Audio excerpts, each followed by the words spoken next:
তমলুকে এখনো বিজেপির প্রার্থী ঘোষণা হয়নি, কিন্তু বিজেপির প্রার্থী আমাদের সিঁড়ির তলায় অলরেডি চলে এসেছে। এখন দুঃখের বিষয় হচ্ছে অভিজিৎ গঙ্গোপাধ্যায় বলেছিলেন তিনি চন্দ্রবোড়া সাপ। এখন একটা সাপ অলরেডি আমরা যে বাড়িটা ভাড়া নিয়েছি তমলুকে, আমরা যেখানে এসে থাকছি সেখানে অলরেডি আমরা আজকে সকালবেলা উঠে সিঁড়ির তলায় দেখি বিজেপির প্রার্থী এসে উপস্থিত। আমি আপনাদের একবার দেখানোর চেষ্টা করব সেই চিত্রটা, আর সেটা আপনারা যদি দেখেন দেখতে পাবেন। এই দেখুন দাঁড়িয়ে যাচ্ছে, অত্যন্ত কুরুচিপূর্ণ, অত্যন্ত নোংরা কথা, যেটা ওর মুখেই শোভা পায়। এই কথার কোনো উত্তর আমি দেব না। ওর পরিবর্তকে সাপ, শুয়োর, ছাগল, গরু, ভেড়া, আমার কোনো কিছু বলার ইচ্ছে নেই। একজন প্রাক্তন বিচারপতিকে যদি বলে সাপ চলে এসছে, এই কথাগুলোর কি কথার উত্তর দেবো? আমি এগুলোর উত্তর দিতে পারি না। আমি রাজনৈতিক বক্তা, রাজনৈতিক প্রবক্তা, রাজনৈতিক কথা বলবো। যাদের অস্তিত্ব শুধু মোবাইল ফোনের ভেতরে, তারাও মোবাইল নিয়েই থাকুক।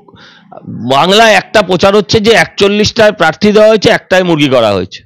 এখন ওম ভালো করে কষিয়ে মুরগি হোক, তারপর ওই অঞ্চলের মানুষ কে, ওর তমলুকের মানুষ কে লেগ পিস খাবে, কে কি পিস খাবে, সেটা তারা ডিসাইড করবে সেই মুরগির। মুরগি নিয়ে আমি কোনো কথা বলবো না। আমি মানুষের কথা বলতে পারি, মুরগির কথা আমি বলবো না। দল ওকে মুরগি করেছে, আমি সেখানে মুরগিদের জন্য কথা বলতে হবে? এই বেচারি একটা জেল খাটা আসামি, আর একটা লোক জেলে ঢুকলে তার কষ্ট হয়, এটা খুব স্বাভাবিক। এই 8-9 মাসে একটা শিশু ভূমিষ্ঠ হয়ে যায়। মুখ্যমন্ত্রী তো আইনের ঊর্ধ্বে নন যে তিনি 9টা চিঠিকে ইগনোর করবেন। তার ফল যা যা হয়েছে হয়েছে। মমতা ব্যানার্জি আগে ওকে জেলে ভরুক, তারপর না হয় অভিজিৎ গাঙ্গুলিকে ওই কিসে পরে ভরবে। জল্লাদও বহুদিন ধরে ওনাকে ফাঁসির মঞ্চে ডাকছে, উনি সেখানে যাচ্ছেন না? না, ফাঁসি কাটে, সে তো কাটে ঘুণ ধরে গেল বেচারি। কবে থেকে ফাঁসি কাট রেডি করে রাখা আছে, যে 1 টাকার না কত 1 পয়সার দুর্নীতি প্রমাণ করলেই সে ফাঁসি কাটে ঝুলবে। তো 7 কোটি টাকা, 7.5 কোটি টাকার সম্পত্তি ইডি ফ্রিজ করে দিয়েছে।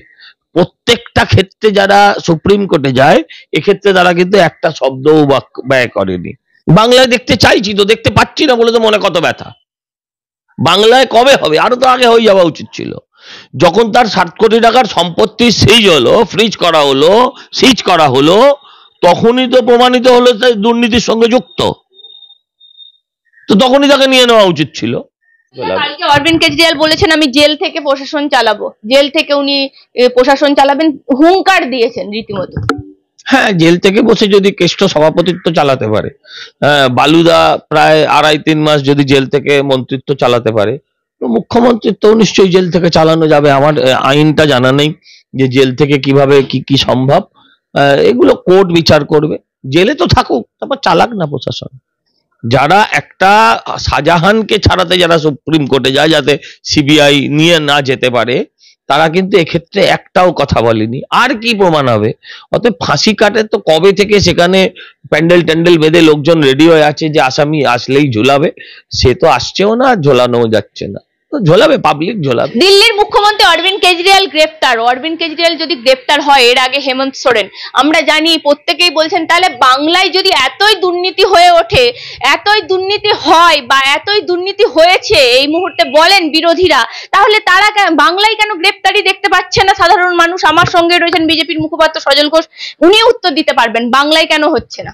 না, আমার কাছেও সত্যিই উত্তর নেই। আমার কাছেও মিথ্যা কথা বলে তো লাভ নেই, মানুষ সবই বোঝেন। আমার কাছেও সত্যি উত্তর নেই। অনেক কারণ থাকে, হয়তো সেরকম কোনো কারণ আছে, কিন্তু আমি এটা বিশ্বাস করি, স্ট্রংলি বিশ্বাস করি গ্রেপ্তারটা হবে। যেমন উনি 9বার ওনাকে ডাকা হয়েছিল, উনি 9বার রেসপন্ড করেননি, তারপরে ধরা হয়েছে। আর এর মুশকিলটা হচ্ছে একে ডাকলে 2-3 বার অন্তর একবার করে চলে যায়, আর চলে যাওয়ার পরেই অসহ্য একটা নিচে প্রায় আধ ঘন্টা ধরে করে চিৎকার করে আপনার প্রেস কনফারেন্স করে। আমি বলছি অরবিন্দ কেজরিওয়াল গ্রেপ্তার কি এই ভোটের আগে? সবাই বলছেন যে বিজেপি এইটা রাজনৈতিক প্রতিহিংসা। না, এটা আপনি ভুলভাল কথা বলছেন। তারা কোর্টে গিয়েছিল, কোর্ট থেকে রক্ষা কবচ চেয়েছিল, এর সঙ্গে ভোটের কোনো সম্পর্ক নেই। 9 মাস আগে 9বার যখন তাকে ইডি এটা পাঠায়, তাকে চিঠি পাঠায় ইন্ট্রোগেশনের জন্য, তখন ভোট ধারে কাছেও ছিল না। তো তারপর যখন আদালত জানিয়ে দিল যে না, আর তোমাকে রক্ষা কবচ দেওয়া যাচ্ছে না বা তোমার আর রক্ষা কবচ নেই, তো তখন ইডি সঙ্গে সঙ্গে অ্যাকশন করেছে। এবং ঘটনা হচ্ছে গতকাল রাত্রেই ওনার দলের পক্ষ থেকে আবেদন সুপ্রিম কোর্টে আবেদন করা হয়েছিল যে এক্ষুনি জরুরি ভিত্তিতে শুনানি হোক। তারা সুপ্রিম কোর্টে জানিয়ে দিয়েছে এটা জরুরি কোনো বিষয় নয়। মুখ্যমন্ত্রী আর আপনার মধ্যে আইনের করছে কোনো পার্থক্য নেই। আইনের কাছে মুখ্যমন্ত্রী হলে একটা আইন আর আপনি আমি হলে আলাদা আইন, এরকম কোনো আইন কোথাও লেখা নেই। প্রথম কথা হচ্ছে শাসক দলের কে কি বলেছে তাতে আমি বলতে পারবো না। এই বেচারি একটা জেল খাটা আসামি আর একটা লোক জেলে ঢুকলে তার কষ্ট হয়, এটা খুব স্বাভাবিক। হ্যাঁ, ঘটনা হচ্ছে আপের সঙ্গে ওনাদের কতটা জোট, কতটা নিবিড়, কতটা সম্পর্ক আমার কিছু জানা নেই। কিন্তু আমি যেটা পরিষ্কার বুঝতে পারছি যে যদি আজ থেকে 9 মাস 9 বার প্রথমবার যখন তাকে চিঠিটা পাঠানো হয়, হ্যাঁ, তখন যদি যেতেন তিনি তাহলে বোধহয় এই ঘটনা ঘটতো না।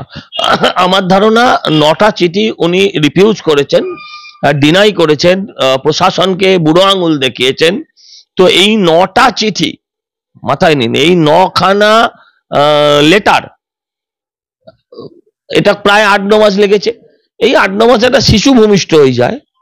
মুখ্যমন্ত্রী তো আইনের ঊর্ধ্বে নন যে তিনি 9টা চিঠিকে ইগনোর করবেন। তার ফল যা যা হয়েছে হয়েছে। আপনি বলুন সুপ্রিম কোর্ট করাচ্ছে, আপনি বলুন হাইকোর্ট করাচ্ছে, দেখি কত ক্ষমতা। হাইকোর্ট যখন বলেছে তার বিরুদ্ধে সমস্ত রকম ব্যবস্থা নেওয়া যাবে, নিয়েছে। এ আবার কি কথা? কুণাল ঘোষের কথার উত্তর আমি দিতে হবে? কি পাগলের মতো কথা বলে। কালকে বললো একজন সিএ এর জন্য আত্মহত্যা করেছে। ওরা তো শকুন, মরা যেখানে থাকবে শকুন তো সেখানেই যাবে। তার বাড়ির লোক বলছে ও এখানে হাজিরায় জন্মগ্রহণ করেছে 27 সালে কলকাতায়, তার সিএ কি করে হতে পারে? মানুষের মৃত্যু নিয়ে যারা নোংরামি করে তাদেরকে কি বলতে পারি? যারা মৃত্যু নিয়ে নিজেদের পলিটিক্সের রুটি সেঁকে তাদের কি বলবো? এটা হতে পারে না। প্রথমে উপমুখ্যমন্ত্রী আগে যান। হ্যাঁ, মানে এখন তো বাংলার মানে অঘোষিত উপমুখ্যমন্ত্রীর নাম হচ্ছে অভিষেক বন্দ্যোপাধ্যায়। তিনি কোনটা মহকুমা হবে, কোনটা জেলা হবে, কোনটা কি হবে উনি ডিসাইড করে দেন। পুলিশকে উনি নির্দেশ দিয়ে দেন, শাহজাহানকে কবে ধরতে হবে উনি বলে দেন। তো উনি তো প্রায় ডেপুটি সিএম। তো সিএম না যাক, ডেপুটি সিএম তো যাক। বাংলার যে ডেপুটি সিএম অঘোষিত সে তো যাক। আর বাংলার মানুষের মেন ক্ষোভ তার প্রতি। উনি যে আপনাদেরকে ডাকছে খোলা মঞ্চে, তাহলে কি আপনারা সেখানে যাবেন না? উনাকে যেতে বলছেন কেন? উনি তো খোলা মঞ্চে ডাকছে বিজেপি নেতাদের। জল্লাদও বহুদিন ধরে ওনাকে ফাঁসির মঞ্চে ডাকছে, উনি সেখানে যাচ্ছেন? উনি তো বলেছিলেন আমি ফাঁসির মঞ্চে চলে যাব। উনি তো ফাঁসির মঞ্চে সবাই ডাকছে, উনি তো ফাঁসির মঞ্চে যাচ্ছেন না। ওনার মঞ্চে উঠতে যাব কেন? গরু চোর কয়লা চোরের সঙ্গে মঞ্চ শেয়ার করব? আমরা কি INDIA ইন্ডিপিন্ডি জোট নাকি? আমরা চোরেদের সাথে ছবি তুলতে, চোরেদের সাথে টেবিল শেয়ার করতে, চোরেদের সাথে কোনো স্টেজ শেয়ার করতে সত্যিই কিছু লোকের সাহস দরকার আছে। আমাদের সেই সাহস নেই, কারণ আমরা চোর নয়, চুরির দায়িত্ব মাথায় নিতে পারবো। আগে তো কবার ছাড়বে একটা লোক? কবার ছাড়বে? আমার এক মাস্টারমশাই খুব সিগারেট খেতেন, তো তাকে আমি বললাম যে স্যার বয়স হচ্ছে, সিগারেটটা ছেড়ে দিন। হ্যাঁ, তো তিনি বললেন সিগারেটটা ছাড়তে পারছি না। পাশে আর এক মাস্টারমশাই, অঙ্কের মাস্টারমশাই, তিনি বললেন কে বলছে ছাড়তে পারা যায় না? আমি 136 বার ছেড়েছি। সেরকম উনি বলেছেন রাজনীতি ছেড়ে দেবেন, সেটা উনি 132 বার বলে ফেলেছেন। ছেড়েছেন কি একবারও আদৌ? এটা কোনো কথা না। সায়নী ঘোষ বলছেন যে বিজেপি নেতারা যদি ভোট চাইতে যায় তাদের হাতটা ফট করে ধরে ফেলুন, বলুন টাকা না দিলে বন্ধু কথা কইও না। ওরা হাত ধরে টাকা চায়, এটা আমি এখন দেখতে পাচ্ছি ওদের স্বভাব চরিত্রে। এখন যে শিব ঠাকুরকে কন্ডম পড়ায় সে যে আমার হাতটাই ধরবে, এটা আমার 14 পুরুষের ভাগ্য ভালো। আর কি উত্তর দিতে পারি আমি?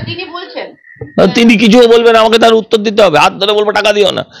আমিও যদি বলি যে আমি বাংলার মায়েদের দিয়ে ওনাকে ঘেরাও করে বলবো, ওনাকে বসিয়ে চা খাইয়ে, হ্যাঁ আরো কি কি খান উনি, সব তো বলা যাবে না।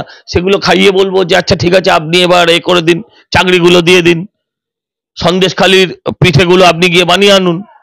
আমি বলবো যে তাদের যাদের জমি কেড়ে নেওয়া আছে জমিগুলো ফিরিয়ে দিন। সায়নী ঘোষের কথার সব উত্তর সজল ঘোষ দেবে, এ কথা ভাবার কোনো, এসব কোনো মানে বেসলেস কথাবার্তা। এগুলো আরে এখনো এখন রচনা ব্যানার্জি বলছেন হুগলির মানুষের কপাল ভালো, আমি পেয়েছি, আমাকে পেয়েছো। তো সেও তো একজন প্রার্থী। হ্যাঁ, তো ধোঁয়া ধোঁয়া ধোঁয়া, এখন কিসের ধোঁয়া সেগুলো তো বলতে পারবো না। হ্যাঁ, এইসব কথার কোনো উত্তর নেই, আলতু ফালতু কথা। কি বলবো যে আই লাভ ইউ বলে, মানে আই লাভ ইউ বলে মানে কি? জনগণকে আই লাভ ইউ বলে। মমতাদি কি বলেছিলেন?